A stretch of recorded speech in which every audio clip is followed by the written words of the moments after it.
大家好，我是戴眼镜拿着话筒的阿拉斯加偏偏。今天和大家说的是《瞒天过海美人计》，又名巴罗汉，是侠盗片罗汉系列的姐妹篇。曾经我天真的以为11罗汉、12罗汉、13罗汉会一直出到108罗汉，结果换成了8个女神。作为系列脑残粉，我只想说。本片一开始，女主黛比在争取假释。她告诉警察，自己出狱后只想当一个每天朝9晚5上班，睡前再刷一遍片片视频的普通人。黛比的哥哥不是别人，正是前几部罗汉系列里的带头大哥丹尼。不过在这集的设定他已经去世。黛比体内的偷盗基因毕竟是祖传的，所以打工是不可能打工的。出狱以后，就算身上没钱，黛比也照样靠偷盗才能。先后解决了温饱问题和居住问题。在去八宝山给哥哥丹尼上完坟以后，重出江湖的黛比决定先定一个大目标，偷他1个亿。她找到了自己的好闺蜜魔王姐，共享了她在监狱里筹备了5年的计划，那就是在三里屯博物馆举办的1年1度群星璀璨的芭莎刺杀夜，偷一串价值1.5亿美元的金6福钻石项链。两人一拍即合，开始组建一支成员只有女人的惊天魔盗团。这次慈善晚会的主持人就是当红花旦冰冰，她正在找服装设计师帮她设计当天的礼服。于是黛比和魔王姐一眼就相中了过气还欠下一屁股债的服装设计师肉丝，略施小计就让她成为了冰冰的造型师，然后鼓动并没有球妹黑不见的电脑。计划最重要的一步是要拿到项链，所以魔王姐在黛比找到了华人扒手王翠花，王翠花也欣然同意加入队伍。Can I get my watch back, please?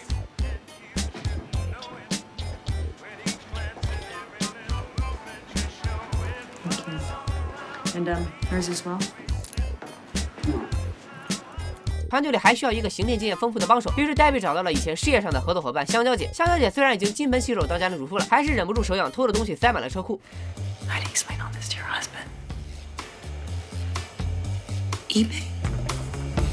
队伍算是组齐活了，但是算上黛比和魔王姐也只有7个人，为啥叫巴罗汉呢？带着这个疑问，咱们接着往下看。香蕉姐带来了2个新科技，一个是具有扫描拍照传输功能的眼镜，可以让肉丝拍下钻石项链的所有信息；另一个是只要输入模型数据，就能全方位无死角还原的3D 打印机，能够帮他们做出山寨版的假项链。因为三里屯博物馆除了厕所之外，其他地方都装了监控，只能在厕所下手。项链一旦没偷，警察肯定会反复查看厕所入口的监控，所以球妹就要在这里制造一段监控盲区。首先得黑进三里屯博物馆的电脑，拿到监控平面图。大家就算没敲过代码，也知道黑客侵入别人电脑的第一步是要做个虚假网站引诱对方点开吧。心机如球妹居然利用保安主管人性的弱点，给对方发了个无法抗拒的撸狗网站啊！想歪的请自罚弹幕3条。另一边的香蕉姐成功入职了晚宴主办方公司，不仅让魔王姐以营养师的身份混进了晚宴的后厨，还利用万能眼镜给他们传回了当晚的座位平面图。在命运和编剧的安排下，坐在冰冰旁边的男人正是曾经把黛比坑进监狱的前男友臭渣男。所以黛比这次不但要偷到项链，还要栽赃臭渣男报仇。就在万事俱备坐等晚宴开始的时候，肉丝发现项链居然要用特殊的磁铁工具才能打开。不过5分钟后，这个工具就被球妹的妹妹给仿制出来了。终于在进度条的呼唤下，慈善晚宴正式开始。场面一度非常豪华。魔王姐提前在冰冰的食物里下了药，导致她饭还没吃完就跑到厕所里吐。提前扮成服务员的王翠花假装安抚冰冰，顺手牵羊牵走了她脖子上的项链。由于不能进入女厕，珠宝商的保安们只能在门口坐等。王翠花把项链放在了服务员的盘子里，盘子被送到了后厨，又来到了提前伪装成厨师的阿三姐手里。她早就把后厨厕所改造成了自己的工作室，开始拆分项链。保安们看到冰冰空荡荡的脖子，心跳也漏了一拍，立即决定封锁现场进行地毯式的搜查。此刻的阿三姐还在后厨厕所鼓捣项链，就在马上要被保安发现的时候，香蕉姐拿出早就准备好的假项链上交，警报解除。你可能会问了，为什么不让王翠花在偷真项链的时候就把假项链给换上呢？别着急，接着往下看。阿三姐把真项链拆成了7件首饰，王翠花负责把首饰分给每个人。7个姐妹花带着刚做好的首饰，光明正大的离开了会场。珠宝商拿到假项链直接蒙圈了，立马请了保险公司调查这件事。调查员查到有前科的黛比出现在了现场，但她却是唯一一个有不在场证明的人。案发时正在摄影师的镜头前咔咔一顿拍，而在关键人物女明星冰冰那里也没有得到任何有效信息。就在7姐妹在秘密基地庆祝的时候，冰冰居然找上门来了。其实片名巴罗汉已经剧透了，成员会有8个。原来冰冰在中途就识破了这个计划，因为她没有知心闺蜜太孤独，所以也加入了团队。她就是第8人，扮演一个智商下线、胸大无脑的女明星，配合大家顺利把项链搞丢。之后也是冰冰去臭渣男家实施嫁祸，让警察在他家发现了一部分失窃的钻石。臭渣男被成功定罪，在监狱里过上了不愁吃穿的幸福生活。这时冰冰提出疑问：剩下的项链还够大家分吗？魔王姐耐心的解释道：他们的职业操守就是贼不走空，走了全空。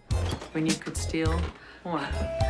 所有人都蒙圈了，没想到黛比居然还把舞会展览上的所有珠宝都给偷光了。这也是为什么当时要故意制造项链丢失的骚乱，就是为了让工作人员封锁现场，给魔王姐和外援杂技哥争取时间。这个杂技哥也是黛比他哥丹尼的老伙计，老3部曲中的罗汉成员。电影的最后，拿到钱的8个人开始了各自的新生活。阿三姐开始相亲，肉丝开了一家服装店，香蕉姐回归家庭扩建车库，球妹开了一家台球店，王翠花买了新房子玩起了直播，冰冰转行成了女导演，魔王姐也在掰弯粉丝的路上越走越远。黛比再一次来给哥哥丹尼上坟，丹尼真的死了吗？至于你们信不信，我反正不信。巴罗汉在很多地方致敬了11罗罗汉，比如以主角假释作为开场，比如偷盗的金额都是1.5亿美金，而且该系列最大的卖点就是超强的卡司。之前的老3部曲里有乔治·克鲁尼、布拉德·皮特、马特·达蒙、卡西·阿弗莱克、唐·钱德尔、茱莉亚·罗伯茨、凯瑟琳·泽塔琼斯、布鲁斯·威利斯、阿尔·帕西诺等等。这次的姐妹篇巴罗汉阵容也是逆天，奥斯卡影后桑德拉·布洛克、精灵女王凯特·布兰切特、白皇后安妮·海瑟薇、红皇后海伦娜·伯汉卡特、歌坛小天后蕾哈娜，而且成员搭配也是非常正确，5个白人、1个黑人、1个华人加1个印度人。但是巴罗汉比起之前老版的罗汉系列还是差点意思，逻辑 bug 不少，比如冰冰这种片酬千万的女明星，纯粹因为孤独所以入伙有点牵强。再比如舞会上黛比为了陷害臭渣男，在他衣服里塞了一颗大钻石，后来又让冰冰去他家里玩色诱，把钻石从衣服里拿出来放桌上拍照，那黛比之前塞钻石的行为完全就是多此一举了。当然，作为一部爆米花片，消遣一下还是不错的，尤其适合女性观众。全篇数不清的钻石绝对闪瞎狗眼，还有被各种型号的女神掰弯的风险。最后推荐大家也看看老版的罗汉3部曲，想听我解说的评论弹幕走一波呗。感冒了啊，你们忍心不转发、不收藏、不投币吗？拜了个拜。